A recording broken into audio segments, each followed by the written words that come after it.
What is happening, everybody? I hope y'all are having a happy Friday. This Friday is a happy Friday because everybody on my channel has two favorite sports. Number one is skiing, as this is mainly a skiing channel, and number two is football. Today is a happy Friday because as of today, the NFL has begun its preseason phase to kick off a new season. As we all know, America has some very great pastimes, so how about we stop talking about that and we will get into some of the best activities to do in Granada, Spain.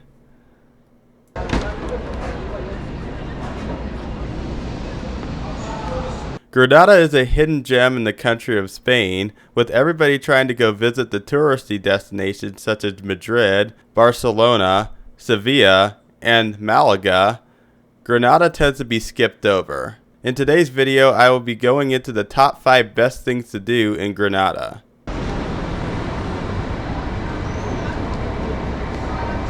The number 5 thing that you should do in Granada is visit the Granada Cathedral and Royal Chapel. This cathedral may be old, but might not be quite as old as many other cathedrals in Europe. Construction did not begin until 1518, which was well after the Americas were discovered by the Europeans. Even though the construction did not begin until the early 1500s, it took nearly 200 years for it to be completed in 1704.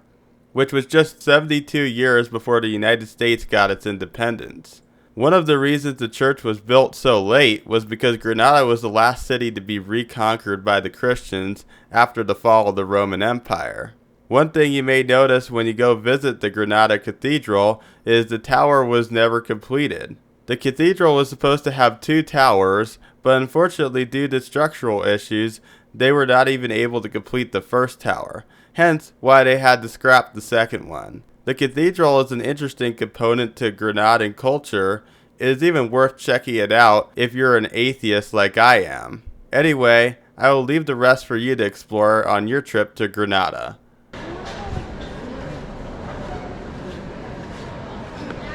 The number 4 thing you should do in Granada is visit one of the flamenco theaters in the Sacramento neighborhood. These theaters are a great way to experience old traditional Spanish culture, as you get to watch them perform Spanish classical music and be able to enjoy a meal whilst you watch the performance as well. What's unique about these venues is they are located in caves, which gives a unique experience. One thing I liked about these shows is they are a lot more casual than typical musical events, as it is not as loud and not as crowded.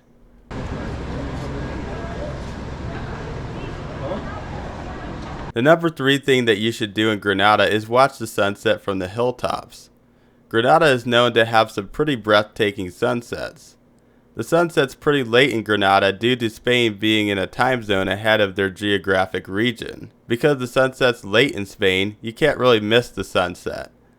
If you enjoy watching Colorado sunsets, then you have to watch the sunsets in Granada. If you do choose to watch the sunset in Granada, I highly recommend bringing either a blanket or a chair to sit on, as sitting on the ground is not the most pleasant in Granada. That's where you catch the bus, it looks like. Number 2 thing you should do in Granada is visit the Alhambra. The Alhambra is the biggest attraction Granada has to offer, as it has a lot of history and artwork. The reason it is called Alhambra is because that word means red fortress, even though the fortress may not look very red when you see it in person, so I guess the color must have faded as it aged. The palace consists of a lot of writing and artwork on the walls that actually are supposed to form poems. The staff is very strict about you not touching the walls, and they will even ask you to remove your backpack so it doesn't accidentally bump the artwork. Because of that, I recommend packing light before entering to avoid having to deal with any of that. The Alhambra is a very popular attraction in Granada and often sells out very quickly, so I recommend trying to book your reservations at least 2 months in advance if this is something you plan on doing.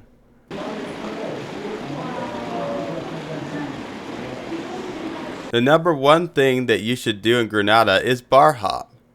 Granada is a great town for going to different bars and trying different drinks/cuisines. The drinking age in Spain is 18, and they are very lenient on enforcing it. So it is a great way to escape the bureaucracy in the United States with alcohol. If you're under 21 and want to experience real nightlife, this would be a great place to do it. Even if you're over 21 and are tired of being asked for your ID every fucking bar you go to because you have the face of a fucking 12-year-old, you're not going to get that here in Spain.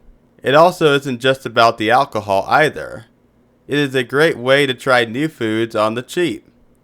A lot of establishments in Granada will even give you free food included with the purchase of the beverage. The complimentary food is something that is pretty much exclusive to Granada. You are not going to experience this type of culture in too many other places, even in Spain. I found this to be a great way for me to try many different Spanish foods. A few examples of foods I have tried were dogfish, octopus, and snails. I wouldn't necessarily recommend the snails, as you are mostly paying for the shells and barely get any meat. There are also many other cuisines that are worth trying as well. Spanish food is also known to not be very spicy either, so if you're a whiny bitch like I am about spicy food, well, you aren't going to get that here in Spain. Oh yeah, and that little scam we have going on in the US we call tipping, so corporations can save a quick buck by not paying their workers, you don't need to worry about that here either.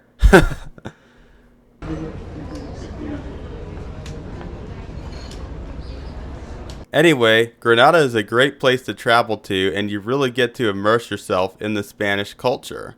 If you're someone looking to get away from the touristy areas, this is a place I would recommend you visit. One important thing you should know before going is make sure you brush up on your Spanish. Remember whose country you're in, and it shows respect to the locals if you're at least willing to try to acknowledge their language. Anyway, I hope this was helpful advice for your trip. I wish you all a happy and safe travels, and I'll see you guys next time. Peace out.